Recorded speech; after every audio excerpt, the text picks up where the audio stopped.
Ya, menentukan olahraga atau aktivitas fisik untuk lanjut usia atau lansia tidak dapat disamakan dengan olahraga muda-mudi. Nah, sebagian besar orang yang sudah menginjak usia 60 tahun ke atas dianjurkan untuk mengurangi aktivitas berat. Namun bukan berarti berhenti begitu saja. Nah, untuk membahas lebih lanjut, kita sudah bergabung dengan Septia Mandala Putra, dokter spesialis olahraga. Dokter Septi, terima kasih sudah bergabung. Jadi di paket atau pengantar tadi sudah dijelaskan bahwa olahraga ini mulai jadi gaya hidup ya, sebagian dari gaya hidup masyarakat gitu ya. Olahraga pun tentu sangat penting untuk menunjang kesehatan kita sehari-hari dalam beraktivitas. Nah, pertanyaannya kalau olahraga untuk lansia kira-kira bagaimana dok anjurannya? Ya, sebenarnya kalau secara general itu kita sarankan lansia ini untuk tetap aktif ya. Apapun itu kegiatan fisiknya, mau mungkin sudah rutin berjalan, sudah rutin latihan beban, mungkin ada itu kelas-kelas seperti yoga atau zumba. Sebenarnya kalau mereka sudah aktif, kita lanjutkan saja. Cuman yang jadi problem adalah lansia-lansia yang sebelumnya tidak aktif. Nah, itu kita harus perlu pertimbangkan. Yang pertama, apakah punya masalah kesehatan?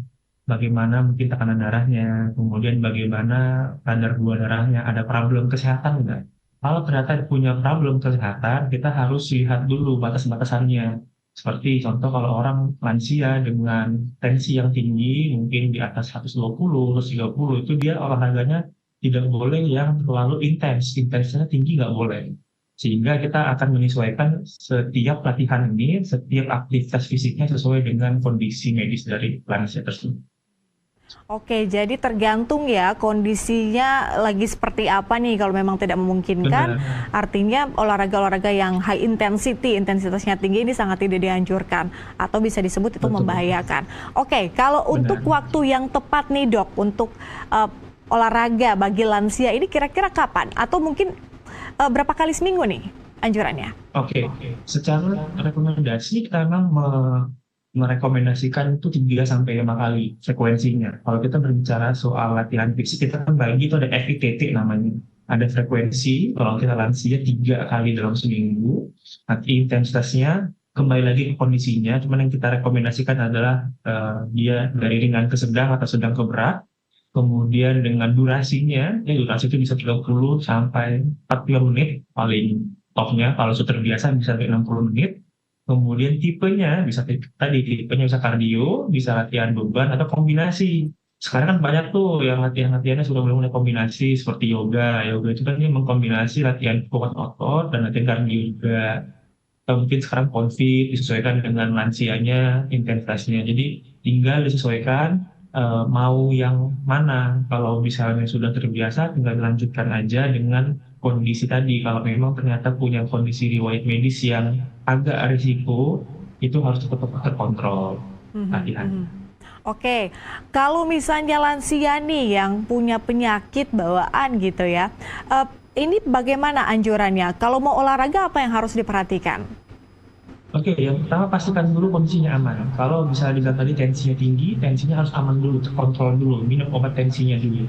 Kemudian pilihlah latihan yang sebenarnya paling ringan dulu, karena badannya kan belum terbiasa. Ini kita bicara lansia yang awam ya, yang belum pernah melakukan suatu latihan. Pastikan dulu kondisi medisnya aman, kemudian pilihlah latihan yang sebenarnya ringan-ringan dulu aja. Kalau mau kita tarik secara garis besar itu ada namanya chair exercise. Jadi lansia ini kan yang paling kita takutkan adalah jatuh ya. Kalau udah Hmm. jatuh kan kemungkinan dia ada patah tulang itu lebih tinggi. Sehingga kita coba latihan dulu di kursi chair exercise. Mungkin ibu-ibu nanti bisa nonton sini, coba cari di Google chair exercise itu seperti apa dengan intensitas yang nggak terlalu berat, itu lebih aman. Kalau misalnya mau coba sedikit yang mau berdiri, kita bisa coba rekomendasinya Tai Chi. Itu kan dia dengan berdiri dengan gerakan yang smooth, tidak intensitas juga tidak berat, sehingga bisa dilakukan oleh lansia. Mhm. Intinya sih kalau sudah melakukan, dicobain dulu gerakannya dan harus konsisten. Mhm. Oke, NTV beberapa waktu lalu kemudian menyelenggarakan event olahraga gitu ya, namanya Nusantara Volcano Run. Waktu itu ada lansia yang ikut Volcano Run dan bahkan hebatnya bisa sampai garis finish. Artinya memang karena apa tubuhnya memang sudah terbiasa melakukan olahraga atau mungkin ada faktor-faktor lain nih, misalnya mungkin dari pola hidup, makanan. Kira-kira apa nih, Dok? Iya, Karena kalau kita ngomongin soal adaptasi, yes, cukup banyak juga lansia-lansia yang sebenarnya ikut dalam kompetitif ya. Tadi ya bisa lari, mungkin dia ikut kompetisi apa, olahraga apa gitu. Karena memang sudah adaptasi badannya, sudah terbiasa. Itu pun juga harus disupport tuh dengan jam tidur dengan kualitas yang bagus, kemudian pemilihan makanan juga yang bagus, sumber protein yang bagus, nggak terlalu banyak karbo ataupun lemaknya, kemudian kontrol stres juga. Sehingga kan kadang-kadang kita dengan olahraga ini ataupun latihan fisik ini kan untuk fun juga ya. Karena kan lansia kan kadang-kadang mungkin yang tadi sudah banyak pekerjaan, ini jadi banyak di rumah, tidak banyak aktivitas sehingga mungkin stresnya lebih tinggi. Dengan melakukan latihan ini ataupun olahraga, dia lebih fun lagi, ketemu dengan teman-teman baru. Sehingga secara holistik, kita bisa bilang latihan ini atau olahraga ini bisa cukup baik. Tadi kan sudah disampaikan tuh cukup banyak manfaat-manfaatnya. Yang penting adalah kalau sudah terbiasa ya jangan berhenti. Saya punya dosen itu udah sekitar 70 tahun masih aktif lari, masih aktif maraton. Wow, keren banget Yes, itu sama yang ya, terjadi juga di event Volcanoran yes. kemarin. Kami juga bahkan sampai teringat-ingat ya sampai sekarang seberapa besar kemudian upayanya untuk sampai ke garis finish. Oke, jadi ada juga risiko lain nih dok, kalau misalnya melakukan aktivitas olahraga ya, ada yang namanya cedera ya. Anak muda Betul. pun bisa kadang bisa cedera dengan melakukan olahraga. Nah, kalau misalnya para lansia terjadi cedera ringan misalnya dari aktivitas fisik, langkah yang perlu dilakukan apa? Oke, yang perlu kita ketahui kalau udah namanya cedera, kita kan akan berbicara biasanya sistem ototnya atau sistem muskuloskeletalnya. Kalau memang ternyata ada nyeri, kita let's say gampangnya ankle-nya kesleo gitu ya, pas lagi lari atau lagi latihan apa, ankle-nya kesleo. Kalau ternyata ada nyeri, ada bengkak, kemudian sulit bergerak, itu paling gampang kita kasih rekomendasinya dengan metode RICE. Jadi istirahatkan dulu, R, rest, kemudian I-nya itu ice, diberikan kompres es, kemudian itu ada suhunya juga, cuma kita bisa generalisir lah, supaya untuk menghilangkan nyerinya dulu aja, kemudian nggak lama-lama tuh, 2-3 hari setelah dikompres, bisa dikompres selama 10 menit, diulang nanti per 6 jam atau 8 jam, setelah 3 hari nyerinya udah baik, nggak ada bengkak lagi, udah bisa digerakkan ankle-nya, boleh pelan-pelan beraktivitas lagi. Jadi jangan kelamaan di es, karena kalau kelamaan di es juga nanti bisa kaku eh, sendi-sendi di sekitar ankle-nya. Jadi yang pertama kalau kita ngomongin cedera pada otot ya dikompres es. Oke, katakanlah dok, dari perbincangan kita nih, ada lansia yang mendengarkan kemudian termotivasi nih. Wah berarti saya harus mulai olahraga nih, sekarang ini saya harus mulai olahraga. Tapi pertanyaannya harus mulai dari mana nih dok, kalau memang belum pernah atau tidak terbiasa olahraga sama sekali? Oke, jadi tadi kalau misalnya lansia ingin melakukan suatu latihan, ingin melakukan suatu aktivitas olahraga, dia harus tahu dulu kondisi badannya. Dia punya penyakit atau enggak. Seenggak-enggaknya dia sehat secara fisik dulu. Karena kan kita kalau mau latihan ini atau mau olahraga, kita kan mencapai bugar.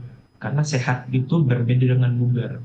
Sehat dulu dia fisiknya, karena dia nanti akan bergerak untuk menyesuaikan olahraga apa yang sesuai dengan badannya.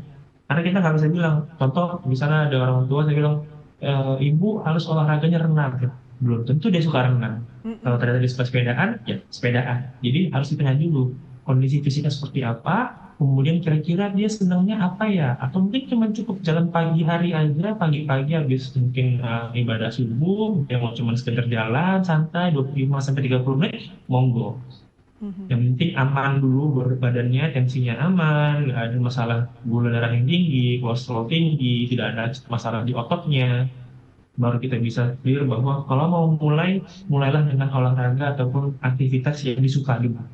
Kita nggak bisa ujuk-ujuk suruh lansia lari, atau ujuk-ujuk nyuruh lansianya, ayo latihan beban di gym, daftar ya gini-gini. Enggak. Jadi apa dulu yang bisa mampu dilaksanakan secara mudah dan secara konsisten, silakan. Stretching ringan juga bisa ya dok ya? Yes, betul. Oke. Jadi intinya kenali dulu nih diri Anda apakah siap gitu untuk memulai aktivitas Benar. olahraga. Tahu dulu apa yang dibutuhkan tubuh, baru kemudian melakukan aktivitas-aktivitas fisik yang mungkin lambat laun bisa Anda lakukan dalam hal intensitasnya tinggi. Dokter Septi, Benar. terima kasih banyak untuk rekomendasinya, Baik. tips-tipsnya. Harapan kita nih para lansia termotivasi ya untuk mulai berolahraga atau paling tidak latihan fisik. sedikit-sedikit setiap harinya. Terima kasih dokter. Ya.